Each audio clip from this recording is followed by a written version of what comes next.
Iran और Israel का युद्ध ख़त्म हो गया है, फिर भी इंडिया में एलपीजी संकट बना हुआ है।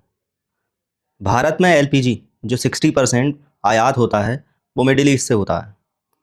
अब सोचने वाली बात यह है कि सारा का सारा एलपीजी ईरान से ही आता है या स्ट्रेट ऑफ हॉर्मुज से ही आता है, लेकिन उसके बाद उसका अल्टरनेट निकाला गया कि रशिया और ऑस्ट्रेलिया से एलपीजी मंगाया जाए। फिर भी एलपीजी का क्राइसिस इंडिया से ख़त्म होने का नाम नहीं ले रहा। अगर किसी दूसरे देश में युद्ध होता है तो इंडिया में क्या करते हैं, सरकार हाहाकार मचा देती है। इस हाहाकार के चलते इंडिया के अंदर कालाबाजारी होना स्टार्ट हो जाती है। वस्तुओं की जो आपूर्ति है, उसकी सप्लाई है, उसको कट कर दिया जाता है। सबसे पहले तो कालाबाजारी क्या होती है कि बहुत सारी वस्तुओं को एक जगह इकट्ठा कर लिया जाता है, उसको स्टोर कर दिया जाता है, समाज से उसकी सप्लाई कट कर दी जाती है और ये दिखाया जाता है कि अब ये वस्तुएं उपलब्ध नहीं हैं मार्केट में, लेकिन अचानक से वो मार्केट में आती हैं और उसके दाम को बढ़ा दिया जाता है। अब इस कालाबाजारी को रोकने के लिए कौन से ऑफिसर तैनात किए गए हैं?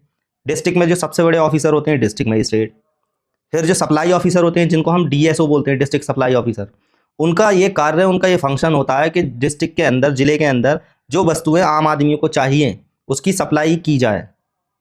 उनकी ये जिम्मेदारी है। हर तहसील में एक फूड इंस्पेक्टर होते हैं या फिर सप्लाई इंस्पेक्टर होते हैं, वो लोग लगाए जाते हैं। अब सोचने वाली बात यह है कि अगर किसी भी गांव, किसी देहात कस्बे में किसी चीज़ की सप्लाई नहीं है, क्यों, तो वहाँ का आम आदमी उस सप्लाई ऑफिसर से शिकायत करने के लिए जाए।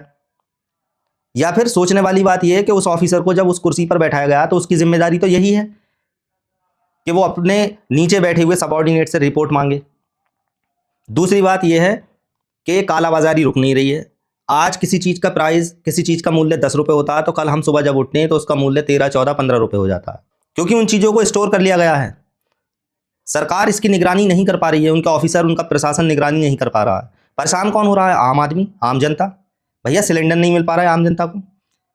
इस सिलेंडर के चक्कर में जो सबसे ज़्यादा समस्या हो रही है वो किन लोगों को हो रही है? जो अपने घर से बाहर कमाने के लिए निकले हुए हैं, अपने घर से बाहर वो छात्र जो कंपटीशन की तैयारी करने के लिए निकले हुए हैं, जो बड़े बड़े हॉट स्पॉट पर हैं, जैसे कि मुखर्जी नगर है दिल्ली में, इलाहाबाद है, ठाकुर द्वारा है मुरादाबाद में। ऐसे बहुत सारी जगह हैं जहाँ पर स्टूडेंट इस समस्या से पीड़ित हैं, क्योंकि हर स्टूडेंट की इतनी हैसियत नहीं है कि वो अपने रूम में बड़ा सिलेंडर रख ले।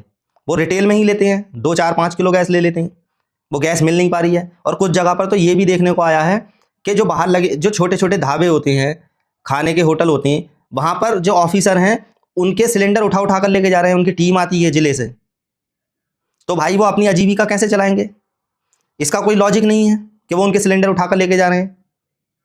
सरकार इस कालाबाजारी को बिल्कुल नहीं रोक पा रही है और सरकार स्टेटमेंट पे स्टेटमेंट देती है। राज्य सरकार स्टेटमेंट देती है कि उत्तर प्रदेश में सिलेंडर का अभाव नहीं है, कालाबाजारी नहीं है। हर मोहल्ले के अंदर कालाबाजारी है आज की तारीख में।